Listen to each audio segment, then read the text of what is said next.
Si XRP na ayon sa isang market expert ay para daw coiling like a spring o parang paikot-ikot at naiipon ang kanyang lakas.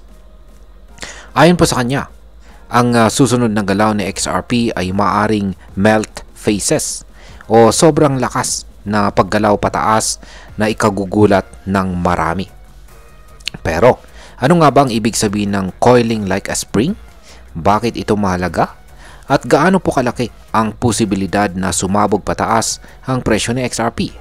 Ay yan po ang siyang ating pag-uusapan sa video na ito. At pero bago po tayo magpatuloy ay pakibasa na lamang po muna ang disclaimer dito sa ibaba ng ating screen. Simulan po natin sa kung ano po ba ang ibig sabihin ng coiling like a spring dito sa crypto market. Kapag sinabi ng isang market analyst na ang isang crypto asset tulad ni XRP ay coiling like a spring, ang ibig niyang sabihin ay unti-unting naiipon ang pressure o energy ng market. Ang presyo po ni XRP ay gumagalaw sa loob ng makitid na range o maliit na price range. Dito unti-unti ring bumababa ang volatility o yung bilis ng pagbabago ng presyo. Parang spring ito na habang pinipisil mo ay lalong naiipon ang pwersa nito. Kapag bumitaw ito, bigla ang sumasabog sa isang direksyon at kadalasan ay pataas. Sa technical analysis, ang ganitong galaw ay madalas makita sa mga chart patterns tulad po ng descending channel, falling wedge at saka bullish flag. Ngayon ay ano po ang kasalukuyang galaw ni XRP? Mula pa noong kalagitnaan ng May ay makikita natin na si XRP ay bumagsak mula sa local na peak na $2.65 noong May 12. Simula noon siya ay nag-consolidate at nag-ipon ng galaw, pabalik-balik sa presyong malapit po sa $2. Sa loob po ng halos 2 buwan, si XRP ay nasa ilalim ng tinatawag na descending channel, kung saan ang bawat pagtaas ay sinusundan ng mas mababang pagbaba. Pero ayon po kay Mailarin, isang kilalang market technician, hindi ito senyales ng kahinaan, kundi ng paghahanda sa isang malakas na breakout. Ngayon ay ano po ang senyales na malapit na ang breakout ni XRP? Noong pong July 3 ay umabot sa XRP sa $2.31. Pero hindi ito agad nabasag. Tinamaan po siya ng resistance o sagabal sa presyo na ito. Pero sa kabila nito ay nanatili po si XRP sa itaas ng $2.20 na isang positive sign or positibong senyales. Ang interesting po rito ay sabi ni Ginoong Mailarin, ang nasa dulo ng upper trend line, upper trend line ni XRP, sa chart po ni XRP, ay kung mababasag niya ito, magbubukas po ito ng posibilidad para sa isang mabilis at matinding pag-akyat. Ayon po sa analysis, ang unang target po ay nasa $2.80.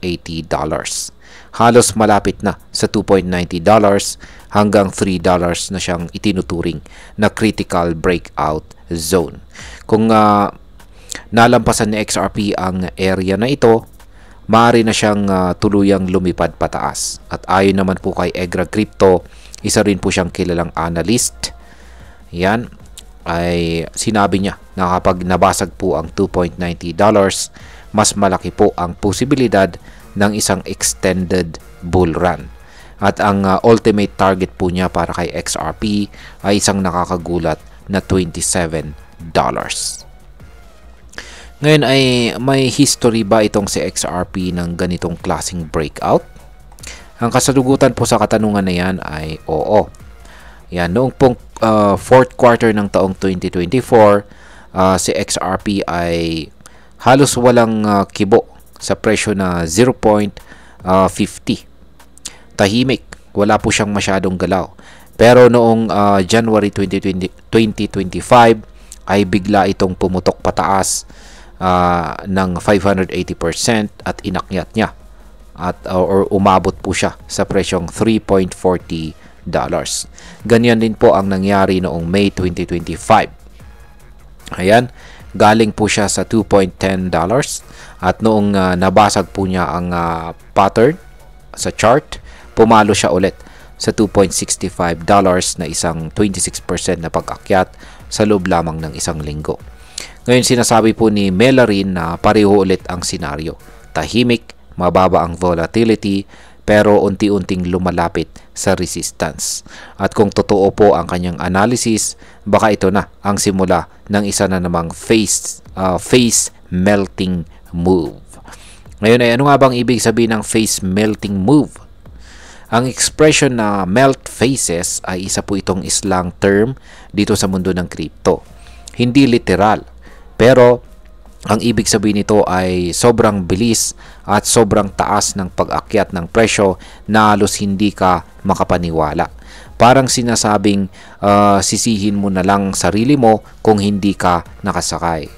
Para sa maraming trader, ang ganitong klase ng biglaang pag-akyat ay madalas nakakagulat. Ang mga hindi handa ay naiwan. Ang mga nakaabang ay sila ang kumita. Ngayon ay pag-usapan na po natin ang posibleng epekto nito para sa atin bilang mga Pinoy crypto traders at investors. Ayan, kung isa ka po sa mga Pinoy na nag-i-invest kay XRP, ang analysis po na ito ay isang major signal. Maaring ito na ang huling chance bago po siya pumutok pataas. Kung totoo po ang sinasabi ng mga analyst, ang pagbili bago ang breakout ay maaring magresulta sa malaking tubo or gain. Pero tandaan natin, hindi po ito garantiya. Hindi ibig sabihin na dahil may analysis ay sigurado ng aangat ang presyo. Kaya mahalaga pa rin po ang risk management. Huwag pong mag-all in. Gumamit po ng stop loss at higit po sa lahat ay huwag pong bibili dahil lamang sa hype, kundi dahil naiintindihan mo ang risk at ang potential ng trade. Para naman po sa mga baguhan, ang tamang timing at saka tamang analysis ang siyang susi sa kita. Kaya kung pinag-aralan mo si XRP, ito na ang panahon para siya ay tutukan mo. Bilang panghuli, ang masasabi ko naman tungkol dito ay sa dami ng beses na napakita po ni XRP na kaya niyang gumawa ng mga massive breakouts, hindi po malayong mangyari ulit ito. Pero hindi ibig sabihin na dapat po tayo maging kampante. Dapat nating tandaan na ang crypto market ay mabilis pong magbago. Minsan sa isang araw lang, minsan sa isang araw lang, kaya nitong basagin ang analysis. Gayunpaman, ang consistent pattern na ipinapakita ni XRP mula po sa tahimik na consolidation hanggang sa biglaang pagsabog ay isang bagay na hindi po basta-basta dapat baliwalain. Kung ako po ang tatanungin, ito ang tipo ng setup na dapat pong bantayan dahil hindi sigurado, kundi dahil may posibilidad na magdala ng malaking oportunidad. At ayan, hanggang dito na lamang po tayo sa video na ito mga ka-crypto. Marami pong salamat sa panonood. Ingat po tayo lagi at God bless po sa ating lahat.